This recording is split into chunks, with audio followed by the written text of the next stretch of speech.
Hi, everyone, and welcome to the Finding Elevation podcast. I'm super happy that Jackie is joining me today for an Ask Me Anything session. And we got a lot of really great questions from people through social media and online, and some direct questions as well. So we're going to be going through those and just sharing our expertise and thoughts and answering those questions, all with an emphasis and a goal to make it easier for those of you to adventure in the mountains. So thanks for joining me, Jackie. I'm super excited to have this collaborative session. So the first question is from Jan, and she says, I love your book and your podcast. Thank you, Jan. That really does mean a lot. Thank you. Her question is, how do I get started in mountaineering? So this is such a great question, and I get it kind of frequently. I'm sure you do too, Jackie. So why don't you share a little bit of your story and like how you got started and things that you learned or would do differently, if anything, as you look back on your path in the mountains? I think everybody's story is a little bit different. Everyone just starts in their own time. And really, I think that's my biggest first piece of advice is just to start. Like, get Yep. started, do what you need to do to get started. Like, even if it just means going for a hike, if you've never even gone for a hike before. For me, I kind of grew up with the mountains in my life a little bit. My dad took me rock climbing as a toddler, and then my parents would try to take me hiking, but I actually hated hiking with my parents. You Like, did? absolutely hated it. I did. Yeah. My dad's really tall. He has these really long legs. And my mom's an aerobic teacher. So they would just book it. And little, 7-year-old me was having trouble keeping up. So That was I good actually hated training, though. hiking. That was really good training. Yeah. So it wasn't until I had the opportunity to go to a summer camp in Colorado where I was away from home and I'd sleep there for a month and I get to hike with kids my own age that I really finally got to kind of find the mountains for myself and Mhm. kind of make my own connection to those mountains. And so I attempted my first Colorado 14,000 foot peak at the age of 12. Amazing. I didn't quite summit. I was really close, turned around kind of at the last minute. I was pretty sick. But the second year I summited, and that's really kind of when I made my first real connection to the mountains. Our camp counselors had us kind of all go around in a circle at the peak and dedicate our climb to somebody. And while everyone's like, oh, I dedicate this to my mom, or I dedicate this to my grandma who paid for me to come to camp, or whatever, I decided to dedicate it to my baby sister who had passed away a few years prior. So Mhm. it gave me almost that spiritual connection where I was able to then feel closer to her being up high in the mountains. And that continued. And, throughout high school and life and things, I definitely lost that vision of the mountains along the way until I was able to kind of find it again in my early 20s. And I had dreamed of Everest since I was a kid.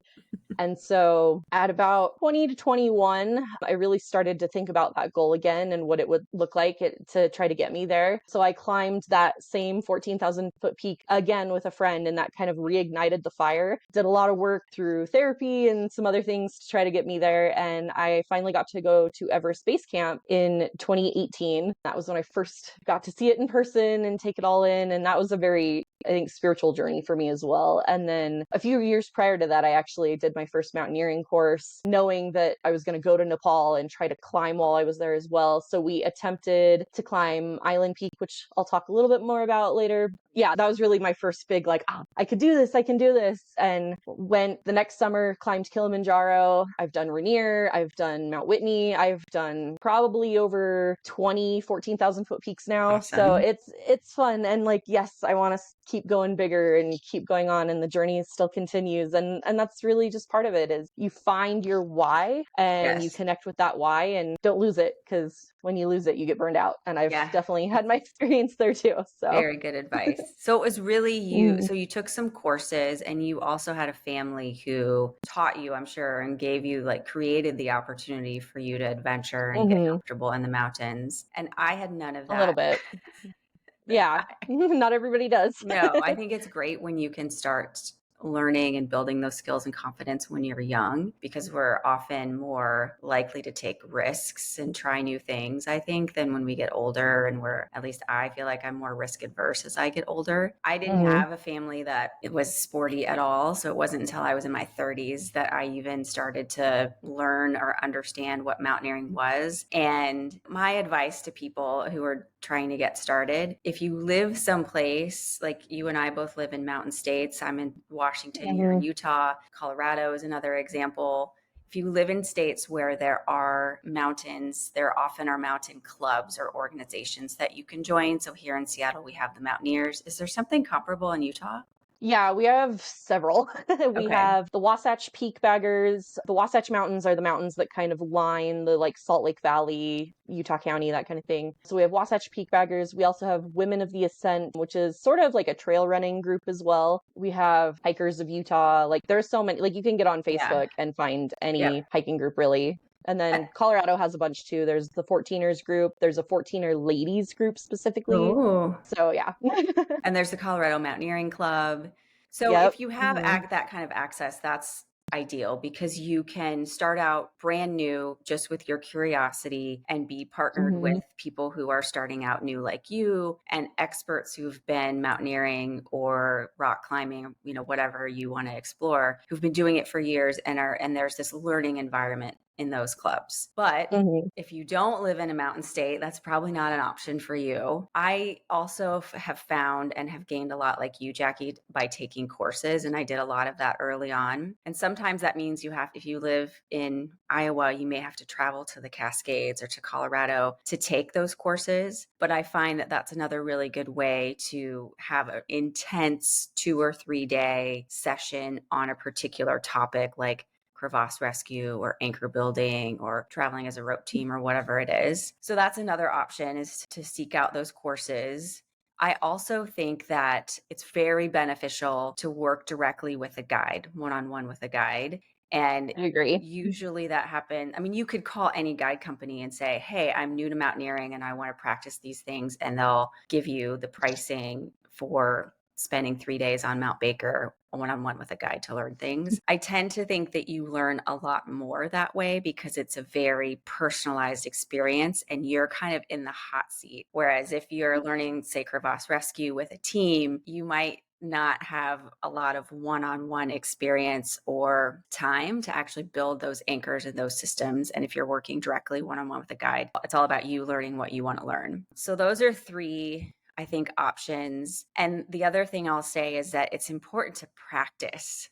Like if you go to a class and you learn, navigation and you don't practice it, you're definitely going to, at least I forget it. I think most people forget it. I still, when I go climb my first glaciated peak every season, will get out my crevasse rescue gear and like set it up in the backyard. Hmm. Or sometimes I've hung my dog over the deck. Yeah, I used to Um, practice in my tree that was in the backyard. We totally. unfortunately cut the tree down, but I used to hang the rope over the tree and I'd Jumar up the rope. Yep. It's just practice, because the whole point of Hmm. learning is that it becomes second nature, so that if something happens and you have to put those skills to the test in real time, it's like muscle memory and you're not questioning what to do. So that's where I would start, Jan. If you have other specific questions, so please reach out. Like if you want to talk about options where you live, we'd be happy to share more about how to get started. And we'll link those clubs in the show notes too, so that if you do have access to those, you can check them out pretty easily. So good question. Thank you, Jan. Another question from Angie Marie, who says, "Oh, I'm curious about recommended 6,000-meter peaks around the world that are not as popular and also maybe not as risky. And also, how do I make them affordable?" So there are a lot of them. And I love this question because, the like 8,000-meter peaks tend to get a lot Hmm. of exposure and a lot of notoriety and therefore are getting crowded. Another topic for a different podcast. But I Absolutely. totally love seeking out things that are equally as challenging and fun and great learning opportunities, but are not super popular peaks. And so we'll share, Jackie and I will share a little bit about our experience with them. At the top of my list is Cholotzi, which many of you may know. I organized an all women's climb there at the end of 2022. And this is an 21,000 foot peak, just over Mhm. 6,400 meters in Nepal. And we were the only team on the mountain, which if any of you have climbed in Nepal or in the Himalaya, that is It's never rare. happens. Very rare. There was another team at base camp when we arrived, but they had finished their climb. And so we had the whole mountain to ourselves, which was stunning. And Cholatsi is, I would say, moderately technical, but not like nothing crazy. It was really a beautiful climb. So I would add that. That would be at the top of my list. I'll mention too Ama de Blanc, which is very iconic and beautiful, and therefore is a little bit, I would say more than a little bit, is crowded, Mm. but it is still a beautiful climb at 6,800 meters, also in Nepal. And then you, Jackie, you mentioned Island Peak that you climbed a few years Or ago. attempted to anyway. Attempted. Yeah. Yeah. We got snowed out, unfortunately, and this is a trend that some climbing friends who have been over there have been seeing as well. Is the Himalayas have had some pretty severe heat waves the last couple years, Mhm. and unfortunately, with climate change, a lot of glaciers receding, and Island Peak or Imjase has that big ice wall, and there's a lot of open crevasses on that wall, as well as kind of in the snowfield right below it, and they've been rapidly opening up. There's been a lot of rockfall. There's been a lot of hazard that has kind of turned a lot of guide companies away from Island Peak. And so it's just something to definitely take into account if you're there during like a really hot season, or like things like make sure you're going at the beginning of the season, maybe more like March or April, or maybe towards like November, December, if you're going to try Mhm. to climb Island Peak where it's a little bit colder and more stable. And then Lobuche would also be another great option. Same area of, kind of near that base of Everest, and you get to see Everest from the summit of Lobuche East. And it's another popular training peak. Both Island Peak and Lobuche are two of some of the more iconic intro Yep. to mountaineering in the Himalayan peaks that I think a Yep. lot of people go for. So And you could climb them both in one visit too. you Like can. they're a couple Hmm. days of climbing. And so you could easily plan to do both of them on the same trip if you wanted to. I would also add, looking to South America, these peaks aren't quite at the 6,000 meter mark, very close, but there's a lot of really beautiful volcanoes in Ecuador, for example, that are right around 5,800 or 6,000 meters. And I went to Ecuador for the first time last year as a part of an all women's climb that I organized, and really just fell in love with climbing there and with the people there and the culture. I loved how accessible those mountains were. Like you can literally Hmm. drive for a couple of hours and then walk for a couple of hours and be at the hut, and then get up the next morning and go for the summit. Just go for it. And it's Yeah. and then like turn around the next day and be back at this beautiful hacienda, like taking a bubble bath. It's just like unbelievable. So I would think about Cotopaxi, which you climb from huts, and then Chimborazo, which is the highest peak in Ecuador. And there's some, because I don't know if I'm going to get this right, because it's so close to the equator and the earth sort of like bulges. It's actually the highest peak. Like there's some weird math that says it's higher than Everest and it's closer to the sun or something. Yeah. The way that the earth kind of Right. bulges at the equator that Yes. Yeah, causes yeah. that. So that's another fun one to check out, where that climb is a combination of staying at huts and also tent camping on the glacier. And both of those are glaciated peaks, which, rope team, crampons, ice axes, all of that. So those are good, I would say, like beginner, intermediate climbs if you've climbed in the Cascades and you want to try something new. And they're relatively affordable as well, which I think is cool. There are a number of 6,000 meter peaks in the US. All of them are in Alaska. The most popular, so this isn't going to tick your box, Angie Marie, for avoiding crowds, but is of course Denali, which is the highest peak in North America. And it is just over 6,000 meters, almost 6,200 meters. Beautiful mountain. Lots, most people climb the same route, but there are a lot of other routes on that mountain that are more technical and more exciting and not quite as busy. So that's one to consider. That's about a 3-week commitment, and there's plenty of guide companies that will guide there. And then looking still in the Alaska range, probably the next one I would think about is Mount Foraker, which is actually, you see it from Denali. It's very rarely climbed. I was looking at stats and it's maybe like a tenth of the people who attempt Denali attempt Foraker, Mhm. but it's a mix of much more technical than Denali as well. So that's probably part of the reason. And also it doesn't have this notoriety of being the highest, but more challenging for sure than Denali. And it's a mix of, steep, sustained snow, ice, and rock. So if you've got some technical climbing experience, maybe you've climbed Denali and you want to try something a little bit more challenging, that could be an option. And then there's a number of peaks in a different mountain range in Alaska, in the St. Elias range. And many of them are very technical, and you really do need a lot of technical experience on both steep ice, steep rock, and snow. So those peaks would be Mount St. Elias, Mount Blackburn, and Mount Bonna. And I would say another thing that makes those challenging is that they are so remote. And so getting there logistically is difficult. Getting out logistically is difficult. The Alaska range, of course, can have a lot of snow, very, very bitter cold temperatures, wind. So all of those things, I think, keep people from those peaks. And I haven't climbed them myself, but I think they're very beautiful options if you want something that's off the beaten path and still in the US. Definitely, I would check those out. I think this is a good question, Jackie, about affordability. What Mhm. tips do you have for people to make, if someone had told me how expensive mountaineering was when I started, I probably wouldn't have done it.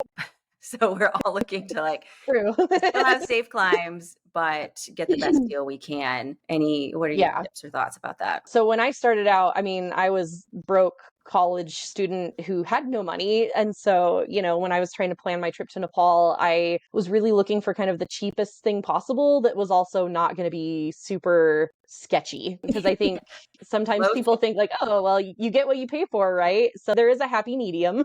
And so I found that for me personally, when I was like on a really, really strict budget, especially, that looking for local options was actually a great way to go because it's, cheaper to go Mhm. locally. Typically, the cost is a lot lower for them because the like dollar to dollar ratio in those countries is much lower. And then you also get the experience of the locals, right? Like Right. you get them to kind of tell you about the land and about the culture, and that has honestly been my favorite part of it more than anything Yeah. else. And Yeah. so definitely look local, but do your research. It's a fine line, like you said. You need to do your research. You do get what you pay Mhm. for.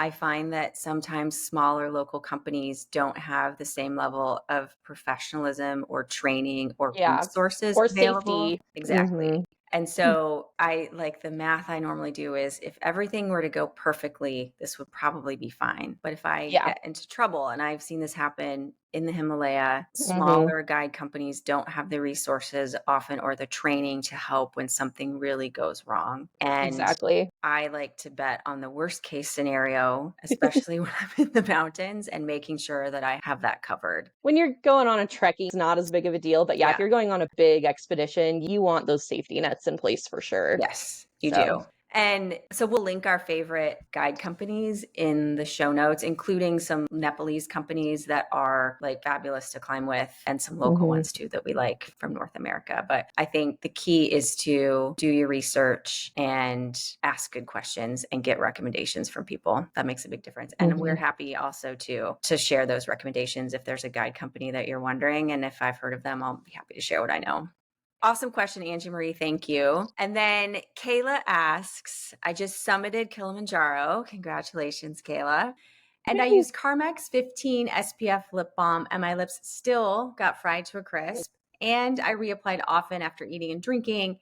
Any good recommendations for lip balm brands that protect lips as well? Yes. Ouch. Sorry, Kayla. So I've made this mistake myself. When I went to Yes. Nepal, I definitely didn't have the best sunscreen with me and came home with those Oh, Nepali yeah. frozen red cheeks. Not recommended. And my lips were totally fried too. But I actually did a little looking at the ingredient of your chapstick, and there's cocoa butter. So if Ugh. you're going to be up high and in the cold, do not use chapsticks that use any sort of butter in the ingredient, or yeah, you're going to cook. Oil. So I did a lot of research after Nepal, right? Came home, tried to figure this out myself. And I found that one of the best things for me personally is to look into dermatone. So I have Oh, yeah. I I love have this two brand. actually. Yes. Yeah, they sponsor the US ski team. They are the official sunscreen of the US ski team because they're made specifically for that harsh, cold weather and that cold, winter Yep. sun that reflects off the snow. So this is their lip and face cream. So you can like rub it on your lips, but you can also put it on your cheeks and your nose, and it's 30 SPF. And then I also have their mineral stick, which is like 50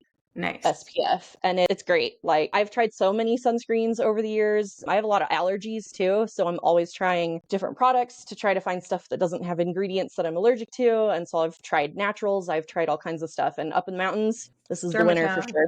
And I love this Mhm. stick because if you have gloves on, you can still apply it. You don't necessarily have to Yep. rub it in. You can just leave your gloves on, rub it on your whole face, and you're good to go. Mhm. So I'm a big fan of the stick too. So I'm very, very fair skinned. I've been fried to a crisp, just like you, Kayla, many times. Ask my dermatologist. I will sometimes just cover up. I'll still put SPF on, but I will cover my face up if I'm in really harsh, like if it's really sunny and I'm on a glacier and I know that the chances of me getting burned are really high. One way to do that is with a buff. That'll also give you a little bit of wind protection. But I've also seen this new product called Outer U, and we'll put the link Mm. in the show notes too, which they make this thing which they call a face glove. And I've seen a lot of people on Denali wearing this in the past couple of years. So it hooks over your ears like a surgical mask, and then it covers your nose and your cheeks. So like to prevent those red cheeks you were talking about, Jackie, it'll cover Mhm. those, and then your sunglasses sort of like fit, or goggles kind of fit over the top of it on your nose. So I think that's a good product to check out if you just want to like cover it up and not worry about it. The one thing that product doesn't do is cover the bottom of your nose. So I try to remember anytime I wipe my nose, or like you were saying, Kayla, eat or drink, to reapply, because I've burned the Mhm. inside of my nose. I've burned this like Me area. too.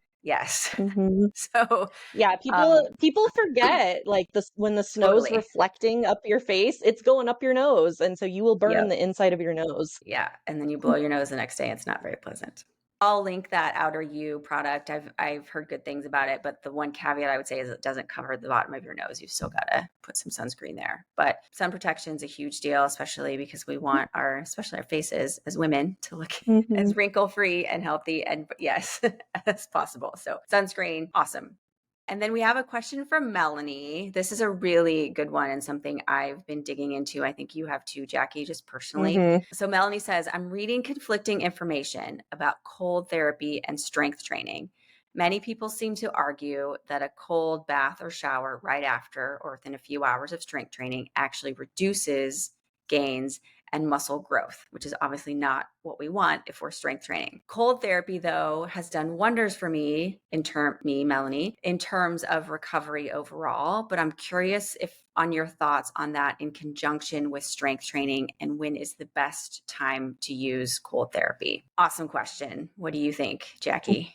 So I would get this question a lot just as a personal trainer in general too, because it's definitely gotten really, really popular. And I did find the actual research on this. The International Journal of Circumpolar Health looked at about 104 studies and tried to determine all the health benefits and any sort of non-benefits, I guess, or Mm-hmm. deterrence for cold therapy. And what they did find when it comes to exercise and recovery specifically, it's shown in a number of studies to be really beneficial in short-term recovery processes for athletes competing in sports who are exposed to the physical stress often multiple times a day. So Yep. typically like professional athletes or people that are competing and they have to, recover in such a short period of time. The cold water therapy plays a role in maintaining the performance in athletes when applied in a recovery period following a bout of exercise by reducing pain, Mm-hmm. reducing inflammation, and the lactic acid buildup in your muscles. So that's why you feel better if you, jump on a cold bath after a workout. However, the studies also show a correlation of increased risk of overuse injury occurrence with athletes who use ice baths for recovery. The theory here is that while the ice baths may temporarily help you feel better and feel recovered, your body's Right. not actually doing what it needs to properly recover. And so your body still needs that break to restore your glycogen stores and your ATP. And studies are also showing it does, in fact, inhibit muscle growth. So, Melanie, you're technically not wrong. So if your goal is to grow your muscle and gain your muscle, what's happening is that cold water is preventing the muscle breakdown and the blood flow needed to build your muscles up so your muscles can't grow And the be way you more want them muscly. to. Yes. So you actually want that muscle breakdown to be able to build them bigger. So stay out of the water if your goal is muscle growth. But other than that, if you're doing like an ultra or a marathon, or, you're just working out several times a day and, needing that quicker recovery for what you're working on, then yeah, like it can help you feel better. But make sure you're still taking real recovery days as well to give your body the time it needs to heal Yeah. properly. I think like so many things in training, it depends on what your goal is. And so Mm-hmm. that's really good advice to be mindful about what you're trying to accomplish with a given workout. And if your goal is to build strength and muscle, then skip the cold plunge. But if you just ran or hiked for 6 hours, then hop in the shower when you Feels get great. home. Yeah. Yeah. Yeah.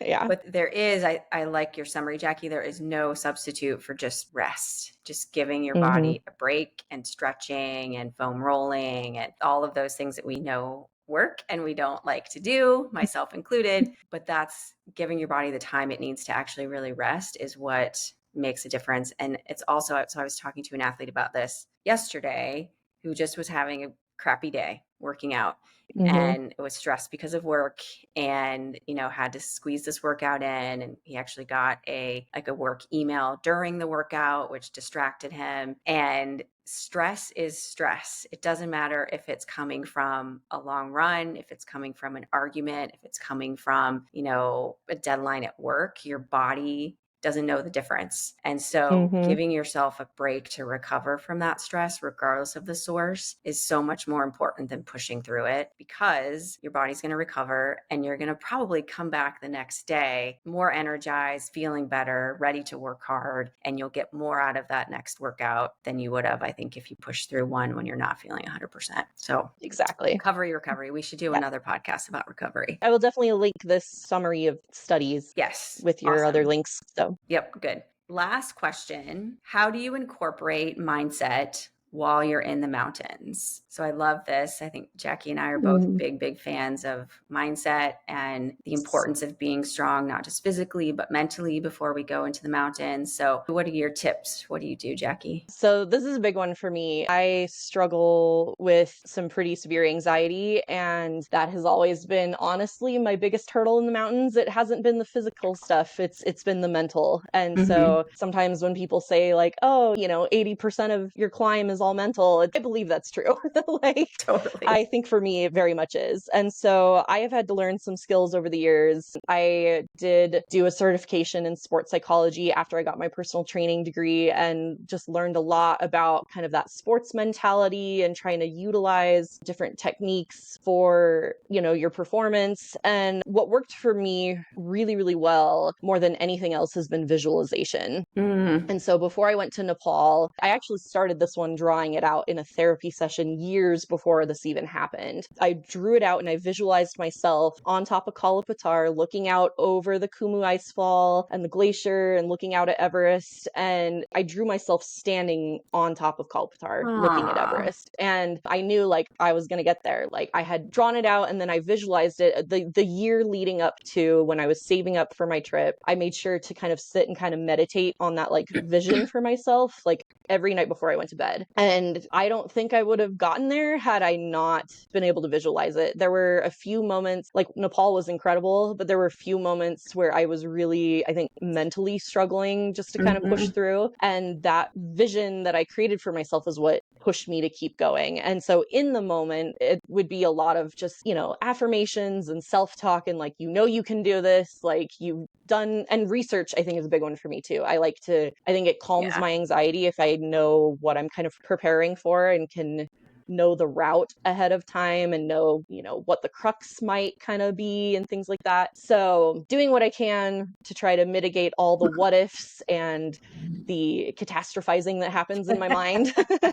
And Never just done that. yeah, just being able to visualize it, I think has been a big help. And so after Nepal, I did kind of the same thing with Kilimanjaro. And I knew I didn't want to struggle as much. I knew like, okay, like if we're going to do Kilimanjaro, it's going to be so easy. And I told myself for months before this trip, like, this is going to be the easiest hike I've ever done. It's going to be so easy. It's going to be boring. It's going to be easier than Nepal. It's going to be easy, easy, easy. I told myself that Kilimanjaro was going to be easy. I legitimately was bored. I actually summited a day early because I was moving so quickly and I didn't actually have anyone else in my group. So it ended up just being me. And so we got to kind of move at my pace and they kept telling me to slow down. And I'm like, I literally don't think I can go any slower. I was kind of bored. I was like, this is too easy. I think I made it a little too easy for myself. So like your mind is a big muscle. Train your Yep. mind as much as you train your body because it plays a massive role in your success. I really do think. It totally does. And I was much older when I realized that. So before I went to Everest, I did work with a performance coach who was actually in the last episode of this podcast. Check that out because she's incredible. And she gave me some tools to use on the mountain. And I still use many of them today. And that was the first time I was like, thought about mindset as it relates to performance. And on Everest, I actually ran out of oxygen at about Mm, 25,000 feet. And I remember thinking, I told myself that I was going to focus on the climber ahead of me. Didn't matter what happened. I would never let him out of my sight. And mm, I got through that situation. I don't know how when I think back on that, but I got through it. And what I realized later when I thought about it was I am so much stronger mentally than physically because my body mhm, was breaking down, like didn't have the oxygen it needed. And it was purely my mind that got me through that. And that is when I started to really think about the strength of our minds and how under tapped of a resource that is in this culture and mhm, Western cultures, especially, and how it's just this huge tool that many of us don't even use or think about or consider, especially in the mountains. So that was my first aha moment with mental strength. And if it's a big climb, I visualize a lot before I go take pictures of the mountain to my treadmill at home. Just like you do mhm. research because that I'm convinced that research reduces anxiety for most people.